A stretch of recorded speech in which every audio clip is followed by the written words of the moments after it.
Hello friends, કેમ છો બધા? મજામાં ને? ગઈકાલે મેં તમને હ્યુમન રોબોટ 10 પ્રકારના જુદા જુદા હોય છે દુનિયાની અંદર, જુદા જુદા પ્રકારના આ રોબોટ બનાવવામાં આવે છે, માણસ દ્વારા બનાવવામાં આવે છે અને એ રોબોટ અલગ અલગ પ્રકારની સેવાઓ આપણને આપી શકે છે. તો એ લિંકની અંદર તમે 10 પ્રકારના જુદા જુદા રોબોટ જે દુનિયામાં બહુ અત્યારે કામમાં લેવાય છે એવા રોબોટ વિશે તમે જોયું હશે, બરાબર ને? એન્જોય કર્યું ને? મજા આવી? ડેફિનેટલી મજા આવી જ હશે, બરાબર? હવે લાસ્ટ ટાઈમ આપણે ધ હ્યુમન રોબોટ એમાં 3 પેરેગ્રાફ જોયા હતા. આ 3 પેરેગ્રાફની અંદર લગભગ પહેલા પેરેગ્રાફ પ્રમાણે આપણે રિવાઇઝ કરીએ તો પહેલા પેરેગ્રાફમાં સુપર રોબોટ પ્લાઝાની અંદર પ્રેમ ચોપરા નામના એક વ્યક્તિ રોબોટની ખરીદી કરવા માટે આવે છે. આ દુકાનમાં જુદી જુદી પ્રકારના રોબોટ વેચાય છે અને એ રોબોટ દરેક રોબોટની અંદર એક ચોક્કસ પ્રકારની સ્પેશિયાલિટી હોય છે, એવું આપણે પહેલા પેરેગ્રાફમાં જોયું હતું.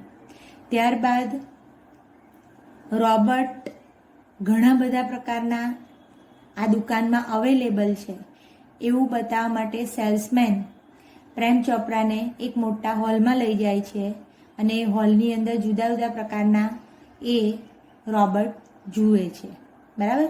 ત્યાં સુધી ક્લિયર હતું? અને એના પછી એ બધા રોબોટોમાંથી એક મેટાલિક બ્લુ કલરનું રોબોટ જેને પ્રેમ ચોપરા પસંદ કરે છે, એ મેટાલિક બ્લુ કલરનું રોબોટ જેનું નામ રામસિંગ નોટ 7 નોટ હતું, બરાબર? તો એ જે રોબોટ હતું એ રોબોટને એ રોબોટ પર્ટિક્યુલરલી કયા પ્રકારની સેવા આપી શકે છે એ આપણે ત્રીજા પેરેગ્રાફમાં જોયું, બરાબર?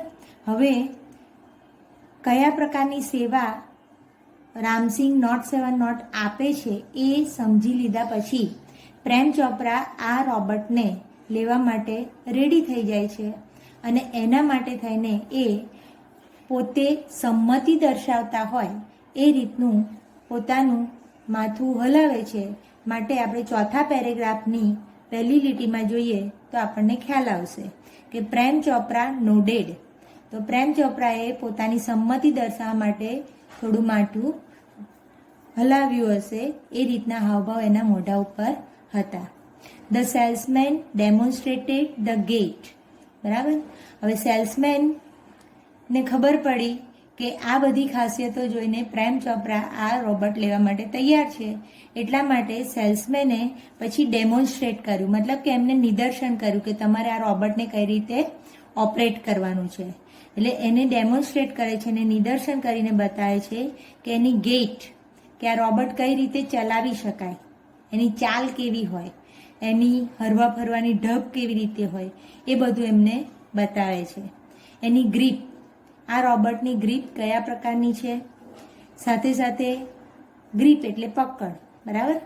એની મૂવમેન્ટ, આ રોબોટ કઈ રીતે હલનચલન કરશે, એન્ડ સમ પ્રોગ્રામ્ડ ફંક્શન, અને સાથે સાથે આ રોબોટ દ્વારા બીજા અન્ય કયા કયા કાર્યો કરાવી શકાય જે ઓલરેડી એ રોબોટની અંદર પ્રોગ્રામ્ડ થયેલા હતા, મતલબ કે ઓલરેડી પહેલેથી મોજૂદ હતા એવા ફંક્શન્સ વિશે પણ એમને સમજાવે છે. ખ્યાલ આવ્યો તમને? પછી આગળ જુઓ શું કહે છે. Everything was well tuned and fixed. Salesman પોતાની આ પ્રોડક્ટ વિશેની વધારે સારી માહિતી આપતા કહે છે કે આ રોબોટની અંદર બધું વેલ ટ્યુનેડ છે, મતલબ એકદમ સરસ રીતે બધું ફિટ કરેલું છે અને ફિક્સ છે બધું, એટલે તમારે કોઈ પણ જાતની તકલીફ વગર આ રોબોટ તમને ઘણું સારું કામ આપી શકશે. Prem Chopra seemed satisfied with the deal. હવે આ રોબોટ લેવા માટે પ્રેમ ચોપરા પોતે એકદમ સંતોષજનક અનુભવે છે એવું લાગે છે. સીમ્ડ લખ્યું છે એટલે એવું લાગે છે અને પોતે સોદો કરવા રેડી હોય એવા એક્સપ્રેશન એના ફેસ ઉપર દેખાતા હશે, એટલા માટે અહીંયા આગળ શબ્દ લખ્યો છે સીમ્ડ, બરાબર?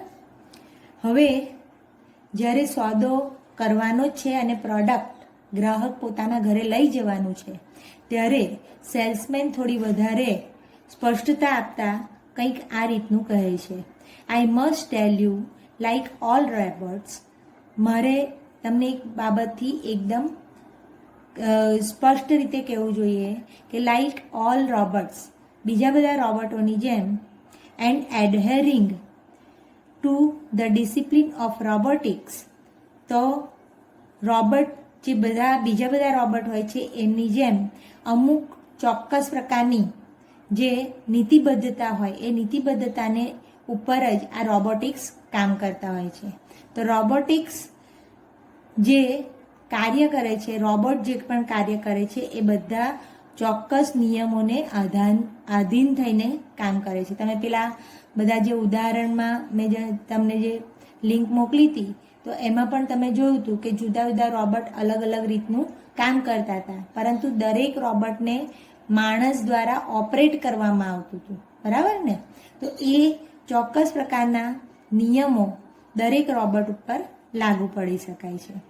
Ram Singh has N inbuilt system of 3 principles. પછી આપણું જે રોબોટ હતું રામસિંગ રોબોટ, જેને પ્રેમ ચોપરાએ ખરીદવાના છે, તો એના માટેની જે 3 પ્રિન્સિપલ્સ છે, જે તેના 3 સિદ્ધાંતો છે એ આ રોબોટની અંદર ઇનબિલ્ટ છે, બરાબર? તો ઇનબિલ્ટ સિસ્ટમ ઓફ 3 પ્રિન્સિપલ્સ, એના 3 સિદ્ધાંતો છે. તો કયા 3 સિદ્ધાંતો ઉપર આ રોબોટ કામ કરવાનું છે? તો પહેલો સિદ્ધાંત છે the robot will obey. Obey કરવું એટલે શું? પાલન કરશે. હિઝ માસ્ટર, રોબોટ એના માલિકનું કહ્યું કરશે, મતલબ માલિકની આજ્ઞાનું પાલન કરશે, બરાબર? બીજો નિયમ જે હતો એ છે the robot will not harm humans. Robot કોઈ દિવસ માણસોને નુકસાન પહોંચાડશે નહીં. And the third, robot will not take harm to self. ત્રીજો નિયમ એવો હતો કે રોબોટ પોતે પોતાની જાતને ક્યારેય નુકસાન પહોંચાડશે નહીં. હવે આ પહેલો નિયમ જે હતો એ પહેલો નિયમ એટલો બધો આ પ્રેમ ચોપરાને ગમી જાય છે કે જેના કારણે આગળની પરિસ્થિતિમાં જુઓ કે શું થાય છે. Prem Chopra heard the first principle. Prem ચોપરાએ પહેલો પ્રિન્સિપલ એટલે કે પહેલો સિદ્ધાંત સાંભળ્યો, એન્ડ ઇટ ઇમ્પ્રેસ્ડ હિમ, અને એ પોતે એનાથી એકદમ ઇમ્પ્રેસ થઈ ગયા, એટલે કે એકદમ પ્રભાવિત થઈ ગયા. He did not take notice of the other 2. પછી બાકીના 2 જે સિદ્ધાંતો હતા એ 2 સિદ્ધાંતો ઉપર એમણે બહુ ખાસ ધ્યાન આપ્યું નહીં. હી નોડેડ ડિલાઇટેડલી, એકદમ ખુશીથી જાણે પોતાના મોઢા ઉપર કંઈક આનંદના એક્સપ્રેશન બતાવતા હોય એ રીતે ખુશ થતાં થતાં એમણે અસાઇન કરી દીધું, એટલે કે જે પણ લીગલ ડોક્યુમેન્ટ હોય એ લીગલ ડોક્યુમેન્ટ ઉપર એમણે સિગ્નેચર કરી અસાઇનેડ ધ સેલ ડીડ, મતલબ કે હું આ રોબોટ હવે લઈ જ જાઉં છું, એ રીતનું જે કરાર કરવાનો હોય તો વેચાણના પત્ર ઉપર અને એના કરાર ઉપર એમણે સિગ્નેચર કરી. Of no misuse and contract of no misuse of the robot, બરાબર? તો ખુશીમાં ને ખુશીમાં એટલા બધા આવી જાય છે કે કરારમાં શું લખ્યું છે એટલું પણ ડિટેલથી વાંચતા નથી. એટલા માટે અહીંયા લખ્યું છે હી નોડેડ ડિલાઇટેડલી, બહુ ખુશ થતા થતા. ઘણીવાર માણસો ખુશીમાં ને ખુશીમાં ક્યારેક ખોટું કાર્ય કરી નાખતા હોય છે, તો એનું ધ્યાન એમણે આપ્યું નહીં. સેલ ડીડ, તો એમણે વેચાણ પત્ર અને કરાર ઉપર એટલે કે કોન્ટ્રાક્ટ ઉપર સિગ્નેચર કર્યું, અને આ કોન્ટ્રાક્ટ શું હતો? નો મિસયુઝ ઓફ ધ રોબોટ.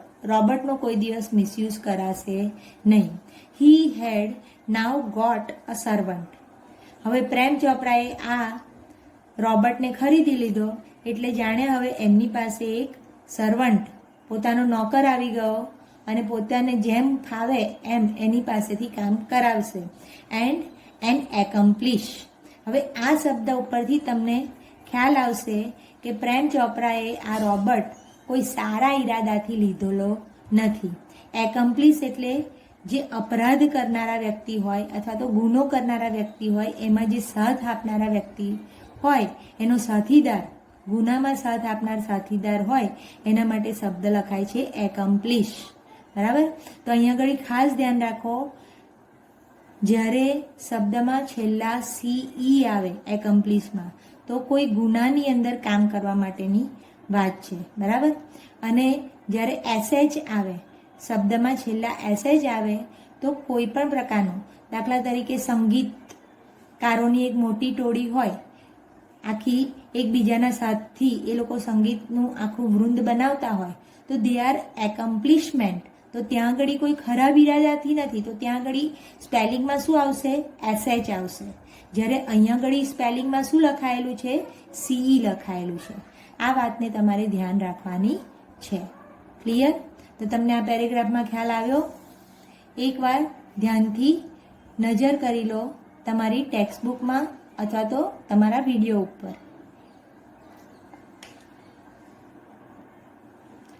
મિત્રો, તમે નોટબુક લઈને જ બેઠા છો, માટે આપણે જે પેરેગ્રાફ સમજ્યા એ પેરેગ્રાફના નવા શબ્દોને પણ આપણી નોટબુકમાં નોંધી લઈએ.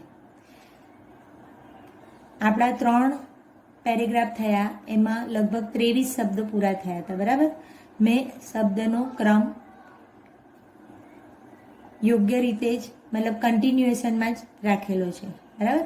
તો આપણો નવો શબ્દ જે આ પેરેગ્રાફનો છે એ છે ડેમોન્સ્ટ્રેટેડ. ડેમોન્સ્ટ્રેટેડ એટલે શું? નિદર્શન કરવું. એના પછી નવો શબ્દ તમારે લખવાનો છે ગેટ. ગેટ એટલે રોબર્ટની ગેટ, રોબર્ટની ચાલવાની કે હરવા ફરવાની ઢબ. એના માટે શબ્દ કયો વપરાયો છે? ગેટ. નવો શબ્દ છે વેલ ટ્યુનેડ, ઘણી સારી રીતે લયબદ્ધતાવાળું. બરાબર? એટલે રોબર્ટ જે છે એ વ્યક્તિના ઓર્ડરને લયબદ્ધતાથી સમજે. બરાબર? એટલે એને વેલ ટ્યુનેડ છે એવું કહે છે. સેટિસ્ફાઈડ એટલે સંતોષ થવો, એને ખૂબ સારી રીતે સંતોષ થઈ જાય છે. ડીલ. ડીલ એટલે સોદો. એના પછીનો શબ્દ તમારે લખવાનો છે એડહેરિંગ. એડહિયરિંગ પણ વંચાય અને એડહેરિંગ બોલો, પરંતુ એનો અર્થ શું થાય છે જરા ધ્યાનથી જુઓ. કોઈક ચોક્કસ બાબતને વળગીને રહેવું. તો રોબર્ટ કોઈ ચોક્કસ નિયમને વળગીને રહે છે, ગમે તે રીતે કામ કરતું નથી, નિયમ પ્રમાણે કામ કરે છે એવું બતાવવા માટે આપણા પેરેગ્રાફમાં કયો શબ્દ છે? એડહિયરિંગ. ચલો, એના પછીનો શબ્દ લખો discipline of robotics. Discipline of રોબોટિક્સનો મતલબ શું થઈ જાય? રોબોટિક્સની નિયમબદ્ધતા અથવા તો નીતિબદ્ધતા. બરાબર? કોઈ પણ યંત્ર કોઈ ચોક્કસ નીતિ નિયમ પ્રમાણે ચાલતું હોય છે. બહુ સામાન્ય ઉદાહરણ લઈએ તો આપણા ઘરમાં પંખા હોય ને, પંખાને જ્યાં સુધી સ્વિચ ઓન ન કરીએ ત્યાં સુધી પંખો એમને એમ ચાલ્યા કરે છે? નથી ચાલતો હતો. આપણે એને સ્વિચ ઓન કરીએ ત્યાર પછી જ એ પંખો યોગ્ય રીતે ચાલતો હોય છે. બરાબર ને? એવી રીતે કોઈ પણ યંત્ર હોય એ ચોક્કસ નીતિબદ્ધતાથી જ કામ કરતું હોય, નિયમબદ્ધતાથી જ કામ કરતું હોય. ચલો, એના પછીનો શબ્દ લખો ઇનબિલ્ટ સિસ્ટમ. ઇનબિલ્ટ સિસ્ટમ એટલે શું? તમે મોબાઈલ વાપરો જ છો, મોબાઈલમાં કેટલાક ફંક્શન અને કેટલીક એપ ઓલરેડી ઇનબિલ્ટ હોય છે. તો ઇનબિલ્ટ હોય છે મતલબ શું? એમાં ઓલરેડી પહેલેથી હોય જ છે, એને તમારે ડાઉનલોડ કરવાની જરૂર રહેતી નથી. પરંતુ જે એપ નથી હોતી એને તમે ડાઉનલોડ કરો છો. એવી રીતે આ રોબોટની અંદર પણ કેટલીક સિસ્ટમ કેવી છે? ઇનબિલ્ટ છે. બરાબર? જે તે સાધનમાં ચોક્કસ પદ્ધતિનું પહેલેથી જ સામેલ પણ. ઇનબિલ્ટ સિસ્ટમનો મતલબ ખ્યાલ આવશે ને? તમે તો રોબોટના જમાનાના વ્યક્તિ કહેવાય એટલે તમને આ વસ્તુ, આ શબ્દથી બહુ પરિચિત જ છો. ચલો, એના પછીનો શબ્દ લખવાનો છે પ્રિન્સિપલ. ધ્યાન આપો, અહીંયા આગળ પ્રિન્સિપલનો સ્પેલિંગ એમાં છેલ્લા PLE આવે છે. બરાબર? પ્રિન્સિપલ એટલે સિદ્ધાંત, અને પ્રિન્સિપાલ એટલે આપણી સ્કૂલમાં જે આચાર્યની પદવી ઉપર હોય એમને શું કહીએ છીએ આપણે? પ્રિન્સિપાલ. તો ત્યાં સ્પેલિંગ શું આવશે? PAL છેલ્લા. બરાબર છે? આ ધ્યાન રાખજો. નેક્સ્ટ વર્ડ તમારે તમારી નોટબુકમાં નોંધવાનો છે એ છે ઇમ્પ્રેસ્ડ. પ્રેમ ચોપરા પહેલા જ સિદ્ધાંતથી ઇમ્પ્રેસ થઈ જાય છે, પ્રભાવિત થઈ જાય છે, બરાબર. એના પછી અસાઇન કરવા માટેનો અહીંયા આગળ જે મતલબ છે પાઠના સંદર્ભમાં, એ શું છે? સહી કરીને સોદો પાક્કો કર્યો. અને સહી શાના ઉપર કરી હતી એણે? સેલ ડીડ એટલે વેચાણ કાર્ય ઉપર, વેચાણનું જે પત્ર હતું એના ઉપર. અને કોન્ટ્રાક્ટ એટલે કે કરાર ઉપર એણે સહી કરી હતી. એના પછીનો શબ્દ લખવાનો છે એકમ્પ્લિશ.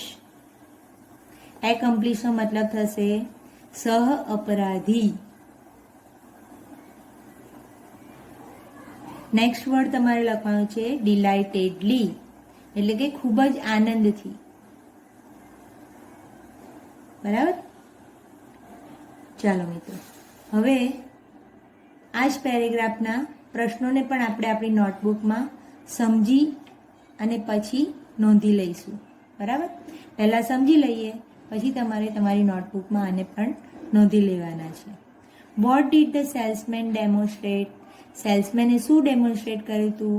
ગેટ, ગ્રીપ અને મૂવમેન્ટ અને કેટલાક પ્રોગ્રામ્ડ ફંક્શન્સ, બરાબર. તો ધ સેલ્સમેન પ્રશ્નમાંથી જ જવાબની શરૂઆત કરો. અહીંયા ડીડ આપેલું છે, અહીંયા ડેમોન્સ્ટ્રેટ આપેલું છે, એટલે આપણે જવાબમાં શું લખીશું? Demonstrated. The salesman demonstrated the gait, grip, movement and some programmed functions of the robot. અહીંયા ધ રોબોટ કેમ લખ્યું? કારણ કે રામસિંગ રોબોટની જ વાત કરી છે અહીંયા, બરાબર. ચાલો next question. Which are the 3 principles of robotics? રોબોટિક્સના 3 સિદ્ધાંતો કયા? તો the 3 principles of robotics are, અહીંયા આર લખેલું છે તો આપણે જવાબમાં પણ આર આવે એ રીતનું જ આન્સર રેડી કરવાનો છે. તો પહેલું શું છે કે રોબોટ પોતાના માલિકની જ આજ્ઞાનું પાલન કરે છે. The robot will obey his master, બરાબર. માસ્ટર એટલે જે એનો માલિક હોય એની જ આજ્ઞાનું એક પાલન કરે. The robot will not harm humans. Robot માણસોને ક્યારેય નુકસાન કરતા નથી, બરાબર.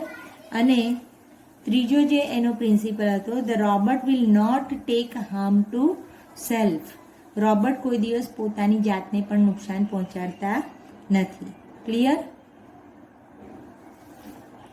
ચાલો મિત્રો, હવે આગળનો ક્વેશ્ચન જોઈએ.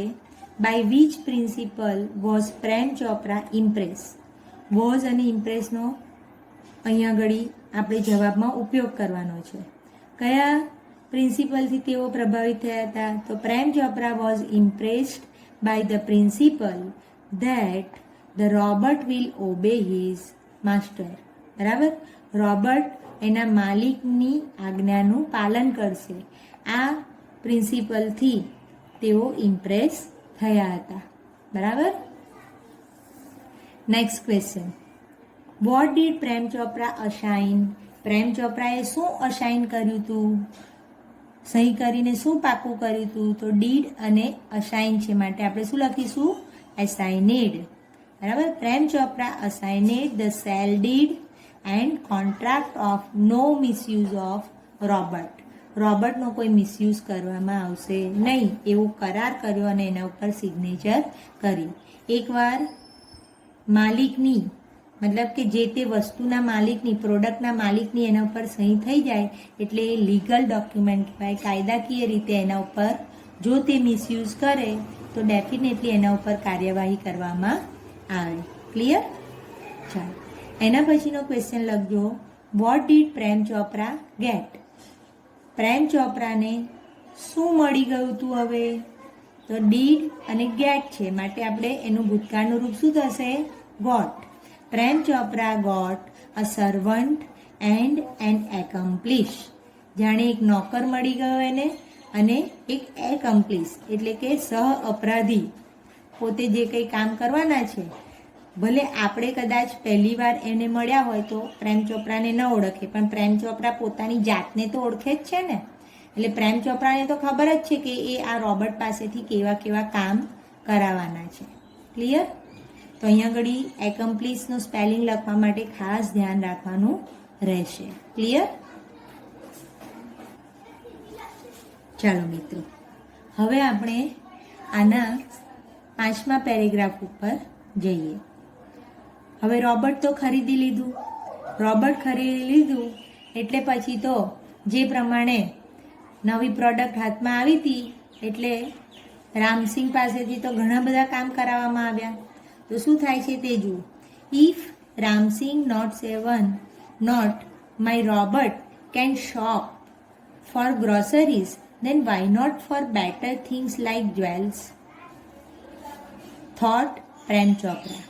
હવે ધીરે ધીરે પ્રેમ ચોપરા પોતાની જે ખરાબ વૃત્તિ છે એને મગજમાં વિચારવાનું ચાલુ કરે છે.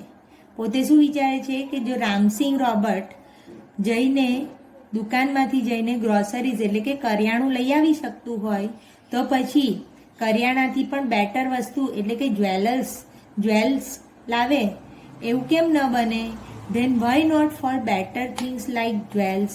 તો પછી એને ઘરેણાં ખરીદવા માટે કેમ ના મોકલવામાં આવે? એમ કરીને આ વાક્ય ઉપરથી પ્રેમ ચોપરાની જે ખરાબ વૃત્તિ છે એ આપણને ખબર પડે છે. કોઈ દિવસ કોઈ પણ પ્રકારનો લોભ કરવો એ યોગ્ય હોતું નથી. રોબોટ એને મદદરૂપ થવા માટે છે, જ્યારે પ્રેમ ચોપરા એ શું વિચારે છે કે એની પાસે કોઈ ગુનો કરાવીને આપણે આપણા કામ કરવાના. બરાબર?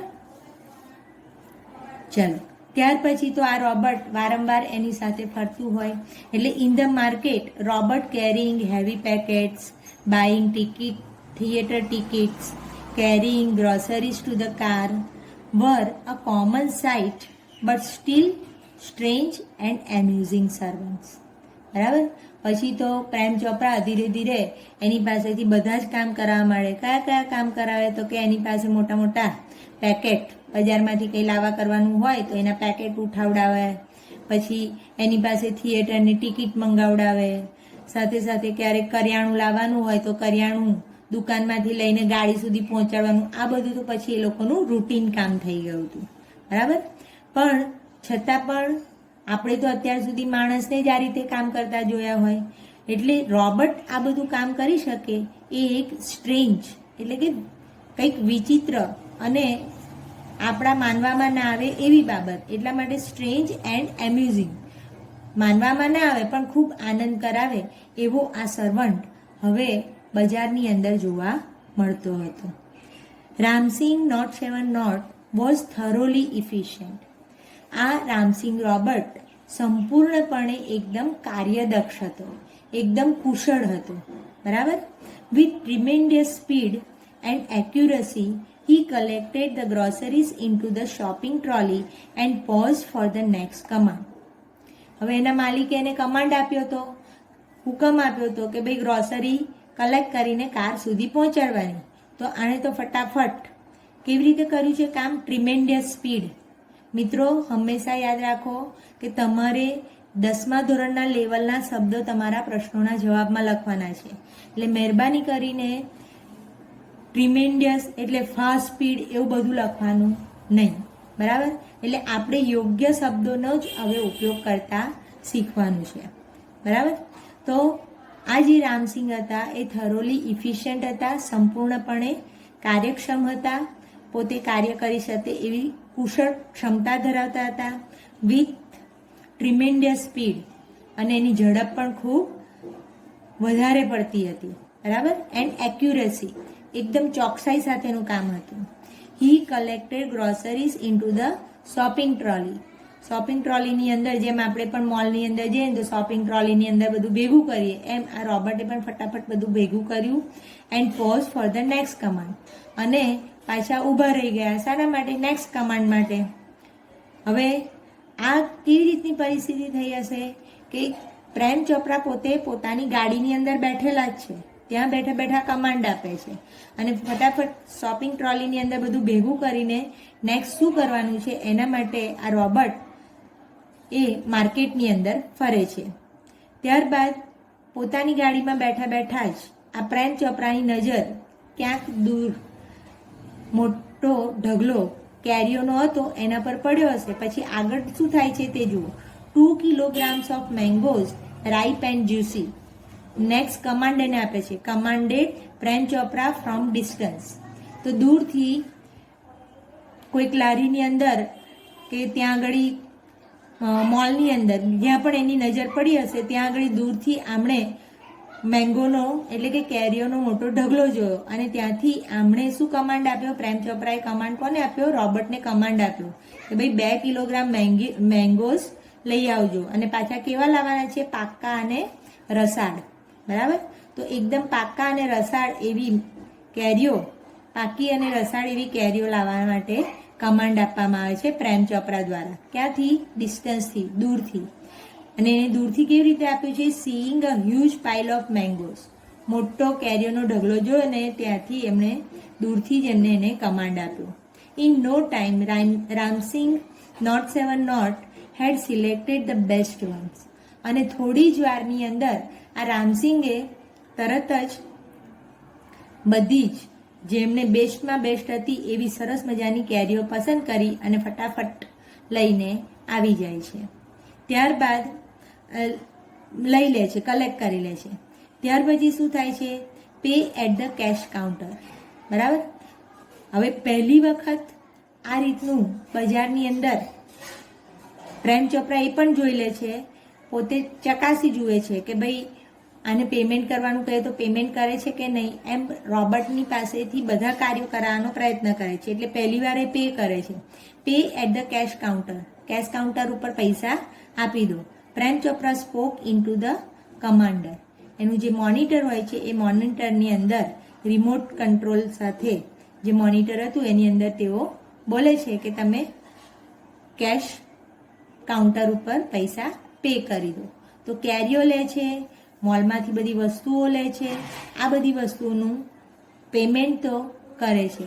પણ આગળ જતાં એનો વિચાર ધીરે ધીરે લોભને કોઈ થોભ હોતો નથી. એમ ધીરે ધીરે વગર પૈસે પણ જ્યાં ત્યાંથી ચોરી કરવાનો વિચાર પણ આ પ્રેમ ચોપરાના મનમાં આવે છે અને એ અંતે આ રોબર્ટ પાસે એવી ચોરી પણ કરાવે છે, જે આપણે આના પછીના પેરેગ્રાફમાં જોઈશું. ચાલો મિત્રો, આપણે જે પેરેગ્રાફ જોયો એ પેરેગ્રાફમાં હવે શબ્દોને આપણી નોટબુકમાં નોંધી લઈએ. થરોલીનો મતલબ થાય સંપૂર્ણપણે અને એનું નિયરેસ્ટ મિનિંગ થશે એબ્સોલ્યુટલી. એના પછીનો શબ્દ લખવાનો છે ઇફિશિયન્ટ, કાર્યદક્ષ અથવા તો કુશળ પણ કહી શકો તમે. નેક્સ્ટ વર્ડ લખવાનો છે ટ્રીમેન્ડિયસ. ટ્રીમેન્ડિયસ સ્પીડ એટલે કે ખૂબ જ ઝડપી. એક્યુરસી. એક્યુરસી એટલે ચોકસાઈથી. ડિસ્ટન્સ એટલે અંતર. થોડુંક દૂર રહીને એ જે ઓર્ડર આપે છે, એ જે કમાન્ડ આપે છે એની વાત. નેક્સ્ટ વર્ડ લખવાનો છે પાઇલ ઓફ મેંગોઝ એટલે કે કેરીઓનો ઢગલો. પાઇલ એટલે ઢગલો. બરાબર? હવે આપણે આ પેરેગ્રાફના પ્રશ્નોના જવાબને પણ ચાલો મિત્રો, આપણે હવે જોઈએ 5મા પેરેગ્રાફના પ્રશ્નોના જવાબ. 5મા પેરેગ્રાફમાં પહેલો પ્રશ્ન છે, what did Prem Chopra think after buying the robot. Robot ખરીદી લીધા પછી પ્રેમ ચોપરા શું વિચાર કરે છે? બરાબર? તો આપણને ખબર જ છે કે પ્રેમ ચોપરાએ જ્યારે રોબર્ટ ખરીદ્યું પછી એના મનમાં વિચાર આવે છે કે જો એ ગ્રોસરી ખરીદી શકતું હોય શોપિંગ મોલમાંથી કે માર્કેટમાંથી, તો પછી ગ્રોસરી જ કેમ, એનાથી પણ વધારે સારી વસ્તુ જ્વેલરી કેમ એની પાસે ન ખરીદાવડાવવામાં આવે. બરાબર? તો આફ્ટર બાઇંગ ધ રોબર્ટને ખરીદી લીધા પછી પ્રેમ ચોપરા થોટ ધેટ. હવે ડીડ અને થિંક છે માટે અહીંયા શું આવશે? થોટ. બરાબર? તો રોબર્ટ ખરીદ્યા પછી પ્રેમ ચોપરા એમ વિચારે છે that if the robot could shop for groceries. જો રોબોટ ગ્રોસરીઝ ખરીદી શકતું હોય then why not for better things like jewels.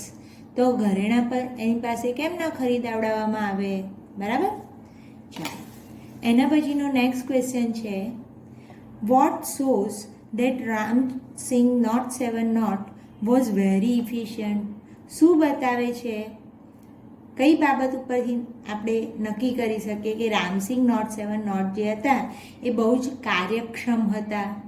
બરાબર. તો Ramsingh note 7 note had collected groceries in trolley. એક તો ટ્રોલીમાં સરસ મજાની જાતે ગ્રોસરીઝ ખરીદી લાવે છે. And had also selected best ripe and juicy mangoes. સાથે બીજું શું કામ કરે છે કે બહુ મોટો ઢગલો કેરીઓનો હતો, એ કેરીઓના ઢગલામાંથી શું લઈ આવે છે? એકદમ પાકી અને રસાળ એવી કેરીઓ લઈ આવે છે. પણ કેવી રીતે લાવે છે? વિથ ટ્રીમેન્ડિયસ સ્પીડ, ખૂબ જ ઝડપથી લઈ આવે છે. એન્ડ એક્યુરસી, અને ચોકસાઈપૂર્વક ઝડપ કરે છે પણ પછી ઉતાળથી કરેલું કામ માથા ઉતાર એવી રીતે નથી, ઝડપથી પણ કરે છે અને ચોકસાઈ સાથેનું કામ કરે છે. આ બાબત બતાવે છે કે this shows that Ramsingh note 7 note was very efficient. એ બતાવે છે કે રામસિંગ નોટ 7 નોટ એકદમ કાર્યક્ષમ રોબોટ હતું. બરાબર. ચાલો એના પછીનો ક્વેશ્ચન આપણે લખવાનો છે નોટબુકમાં. What was common sight in the market. માર્કેટમાં કઈ બાબત એકદમ સામાન્ય બની ગઈ હતી, એકદમ કોમન જોવા મળતું હતું, એવું કઈ બાબત હતી? તો ભાઈ રોબોટ દ્વારા હવે બધા કામ કરવામાં આવતા હતા. બરાબર. એ એકદમ હવે કોમન બની ગયું હતું. તો robots caring heavy packets. Robot જે હતા એ શું કરતા હતા? કેરીંગ હેવી પેકેટ, બહુ ભારે પેકેટ્સ લઈ આવતા હતા. બાઇંગ થિયેટર ટિકિટ્સ, થિયેટરની ટિકિટ પણ ખરીદી લાવતા હતા. And carrying groceries to the cars were a common sight in the market. તો આ બધા 3 પ્રકારના કાર્યો આપણને છે, માટે અહીંયા વોઝની જગ્યાએ આપણે શું લખ્યું છે? વર. બરાબર. Were a common sight in the market. આ બતાવે છે કે બધી રોબોટ દ્વારા જે પ્રવૃત્તિ થતી તે એકદમ કોમન સાઇટ હતી માર્કેટની અંદર. બરાબર. ચાલો મિત્રો, 5 પેરેગ્રાફ સુધી કમ્પ્લીટ થયું. હવે જોઈએ આપણે 6થો પેરેગ્રાફ. જુઓ, 6થા પેરેગ્રાફની અંદર ગોપાલ જ્વેલર્સમાંથી નેકલેસની ઉઠાંતરી આ રોબોટ દ્વારા પ્રેમ ચોપરા કરાવડાવે છે એના વિશેની માહિતી છે. ચાલો આપણે એને સમજીએ. Ramsingh note 7 note followed Prem Chopra like a faithful dog when he stopped at Gopal jewellers. માર્કેટમાં એક ગોપાલ જ્વેલર્સની દુકાન હતી. બરાબર. સોનીની એક દુકાન હતી અને આ દુકાન પાસે પ્રેમ ચોપરા અટકે છે. તે વખતે એમનો જે રોબોટ હતો એ રોબોટ જાણે એક ફેથફુલ ડોગની જેમ, એટલે કે વફાદાર કૂતરાની જેમ એમની પાછળ હતું. Through the glass window he so a જનરસ display of gold ornaments. હવે આપણને ખબર જ છે કે સોનીની દુકાનમાં બધું ડિસ્પ્લે કરીને મૂકેલું હોય, તો આમણે પ્રેમ ચોપરાએ પણ જનરસ, બહુ ઉમદા એવું સરસ મજાનું ડિસ્પ્લે જોયું ગોલ્ડ ઓર્નામેન્ટ્સનું. મતલબ કે સોનાના દાગીનાનું સરસ મજાનું એમણે ડિસ્પ્લે ત્યાં ગ્લાસ વિન્ડોમાંથી, એટલે કે કાચની બારીઓમાંથી જોયું. ક્વિકલી પ્રેમ ચોપરા ડિસઅપિયર, અને તરત જ આ ડિસ્પ્લે જોયા પછી ત્યાંથી પ્રેમ ચોપરા અદૃશ્ય થઈ જાય છે. ક્યાં ઘડી અદૃશ્ય થઈ જાય છે? અરાઉન્ડ ધ કોર્નર, મતલબ કે કોઈ ખૂણામાં જઈને પોતે સંતાઈ જાય છે, એટલે એ પોતે બીજા લોકોને દેખાય નહીં એવી રીતે પોતે ત્યાંથી દૂર થઈ જાય છે. And spoke in to the remote control softly and clearly. અને પોતાની પાસે જે રિમોટ કંટ્રોલ હતું આ રોબોટને ઓપરેટ કરવાનું, એની અંદર એકદમ ધીમેથી અને એકદમ સ્પષ્ટપણે કહે છે. શું કહે છે? કોઈકના દ્વારા કહેવાયેલી બાબત ડબલ ઇન્વર્ટેડ કોમામાં આપણે લખેલી હોય છે, બરાબર. આ બધું પણ તમારે લખતી વખતે ધ્યાન રાખવાનું. તો અહીંયા ઘડી એકદમ ક્લિયરલી અને સ્પષ્ટપણે એને કહે છે pick up the necklace, pick up a necklace and hide, બરાબર. તો નેકલેસ લઈ લે અને છુપાવી દે એને, નેકલેસને છુપાવી દે. નો નોઇઝ, નેકલેસ લેતી વખતે બિલકુલ અવાજ થવો જોઈએ નહીં. Information not to be reveal, સાથે સાથે ઇન્ફોર્મેશન એટલે માહિતી જે છે એ માહિતી બિલકુલ બહાર પાડવાની નથી. આ જે નેકલેસ લેવામાં આવે એની માહિતી બિલકુલ બહાર પાડવાની નથી. ટોપ સિક્રેટ, આ બાબતને એકદમ ખાનગી રાખવાની છે. Otherwise I will diffuse your system. આ પ્રેમ ચોપરા પોતાના રોબર્ટને આવી રીતે ધમકી આપે છે. હી થ્રેટનેડ. તો અહીંયા એને એવી ધમકી આપવામાં આવે છે કે જો તું અવાજ કરીશ અથવા તો આ જે નેકલેસની ચોરી કરે તો એની કોઈ બાબત કોઈના સામે રજૂ થઈ જશે તો હું તારી જે સિસ્ટમ છે એ સિસ્ટમને ડિફ્યુઝ કરી દઈશ. ડિફ્યુઝ કરી દઈશ મતલબ કે તારા સ્પેર પાર્ટ બધા છૂટા પાડીને આખું મતલબ ખુલ્લું મતલબ એને છૂટું પાડી દઈશ કે છે. ડિફ્યુઝ કરી દઈશ તારી સિસ્ટમ જે છે એ સિસ્ટમને હું છૂટી પાડી દઈશ. હી થ્રેટનેડ. આ રીતે એને ધમકી આપે છે, બરાબર. પછી આ રોબર્ટ શું કરે છે એ આપણે હવે પેલા પ્રિન્સિપલ્સ પ્રમાણે આપણને તો ખબર જ છે કે રોબર્ટ જે છે એ પોતાના માલિકની આજ્ઞાનું પાલન કરે. તો માલિકે જે પણ આજ્ઞા કરી એ આજ્ઞાનું એને પાલન કરવું, એટલા માટે એણે શું કર્યું તો કે Ramsingh note 7 note moved inside the shop. પછી ધીમે રહીને દુકાનની અંદર જાય છે, ક્લોઝ ટુ ધ કાઉન્ટર. અને આ દુકાનની અંદર જે કાઉન્ટર હતું એ કાઉન્ટર પાસે એકદમ નજીકમાં જાય છે. His metallic palm extended forward silently. અને એનો જે મેટાલિક ધાતુનો બનેલો હાથ હતો એની હથેળીથી એ પોતે થોડા આગળ પોતાનો હાથ લંબાવે છે. And a necklace went in to the storage unit without a clink. એટલે કોઈ પણ જાતનો રણકાર થયા વગર ઓર અ જિંગલ, કોઈ પણ જાતનો ખખડાટ થયા વગર આ જે નેકલેસ હોય છે એ નેકલેસ આ રોબર્ટના સ્ટોરેજ યુનિટની અંદર જતું રહે છે. નો બડી ટુક નોટિસ. હવે આ વેપારીના દુકાનની અંદર ઘણા બધા બીજા ગ્રાહકો હશે, એટલે આ રોબર્ટે આ એકદમ ચૂપચાપ કામ કર્યું એનું ધ્યાન કોઈના પ્રત્યે કોઈએ એ બાબતને ધ્યાનમાં લીધી નહીં, કોઈના ધ્યાનમાં એ આવતું પણ નથી. તો આ રીતે રામસિંગ ગોપાલ જ્વેલર્સની અંદરથી એક નેકલેસ ચોરી કરી લે છે, બરાબર. ચાલો મિત્રો, હવે આપણે આ જે પેરેગ્રાફ જોયો એના શબ્દોને પણ નોટબુકમાં નોંધી લઈએ. એનો પહેલો શબ્દ તમારે લખવાનો છે ફેથફુલ. ફેથફુલ એટલે એનો નિયરેસ્ટ મિનિંગ શું થશે? લોયલ, વફાદાર, બરાબર. એના પછી નેક્સ્ટ વર્ડ લખવાનો છે ગ્લાસ વિન્ડો. ગ્લાસ વિન્ડો એટલે શું? કાચની બારી, બરાબર. નેક્સ્ટ વર્ડ તમારે લખવાનો છે જનરસ. જનરસ એટલે ઉમદા. ડિસઅપિયર્ડ. ડિસઅપિયર થઈ જવું એટલે ગાયબ થઈ જવું અથવા તો અદૃશ્ય થઈ જવું. આપણે જોયું હતું કે પ્રેમ ચોપરા સરસ મજાનું ડિસ્પ્લે જોઈને ત્યાંથી ગાયબ થઈ જાય છે અને પછી રિમોટ કંટ્રોલથી કમાન્ડ કરે છે. ચલો, એના પછી શબ્દ લખવાનો છે હાઇડ. હાઇડ એટલે સંતાવવું અથવા સંતાડવું.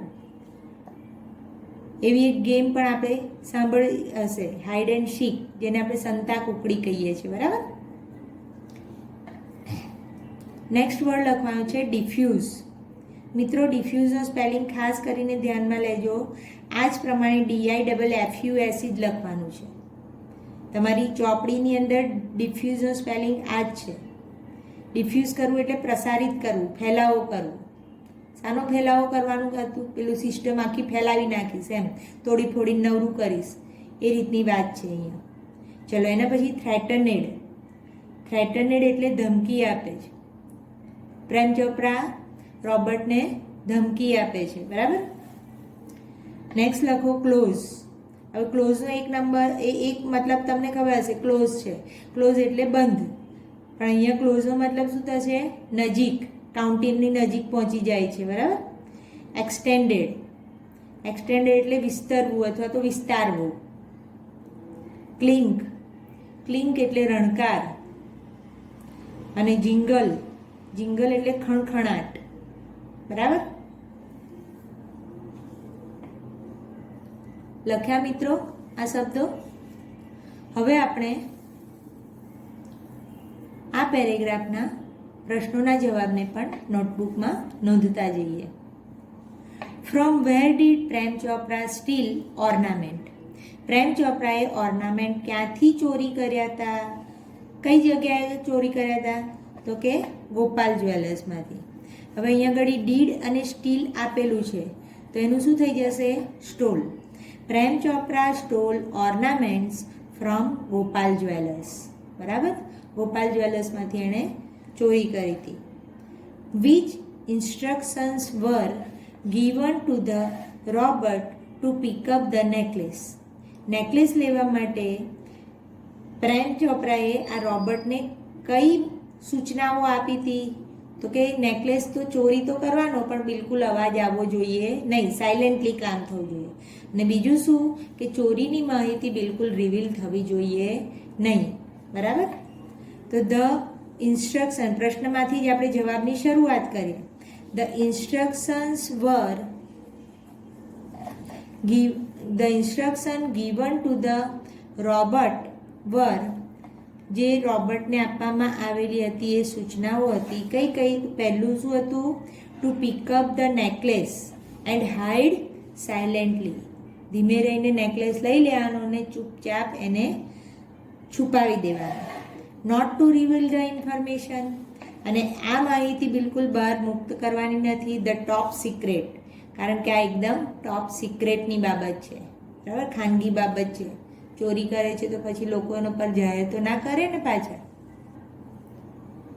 ચાલો મિત્રો, આગળનો પ્રશ્ન નોટબુકમાં નોંધો. What did Prem Chopra warn the robot? Prem Chopra રોબર્ટને કઈ બાબતની વોર્નિંગ આપે છે, કઈ બાબતની ચેતવણી આપે છે, કઈ બાબતની ધમકી આપે છે, બરાબર. પ્રેમ ચોપરા વોર્નેડ, હવે ડીડ અને વોર્ન છે માટે આપણે શું લખીશું? Warned. Prem Chopra warned the robot that if he reveal the stolen information, જો તે આ ચોરી કરેલી માહિતીને રિવીલ કરશે એટલે કે મુક્ત કરશે, he would diffuse Roberts system, તો એ આ રોબર્ટની સિસ્ટમને એકદમ ડિફ્યુઝ કરી દેશે, બરાબર, તોડી ફોડી નાખશે. ચાલો, અહીંયા ડિફ્યુઝનો મતલબ તોડી નાખવાના સેન્સમાં છે. ચલો, અહીંયા શું છે પછીનો પ્રશ્ન? Why did Ramsingh note 7 note steal the necklace? Sorry, why નથી, હાઉ છે. How did Ramsingh note 7 note steal the necklace? Ramsingh ચોરી કઈ રીતે કરે છે? બિલકુલ અવાજ કર્યા વગર ચોરી કરે છે.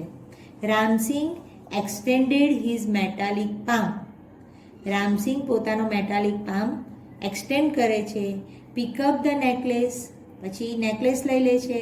And hide it into his storage unit, અને પોતાના સ્ટોરેજ યુનિટમાં એને છુપાવી દે છે. Without a ક્લિંક or a jingle, બિલકુલ રણકાર કે અવાજ ખડખડાટ કર્યા વગર આ કાર્ય કરે છે. તો કઈ રીતે ચોરી કરે છે એ આ તમારો પ્રશ્નનો જવાબ પૂરો થયો, બરાબર. તો આ સાથે આપણો છઠ્ઠો પેરેગ્રાફ, એના પ્રશ્નોના જવાબ અને શબ્દાર્થ પણ, મતલબ કે આ વિડીયોની અંદર 4, 5 અને 6 પેરેગ્રાફના પ્રશ્નોના જવાબ સાથે આપણે અહીંયા પૂરું કરીએ છીએ. આ બધું તમારી નોટબુકમાં નોંધી લેજો, એટલું તમારું હોમવર્ક છે.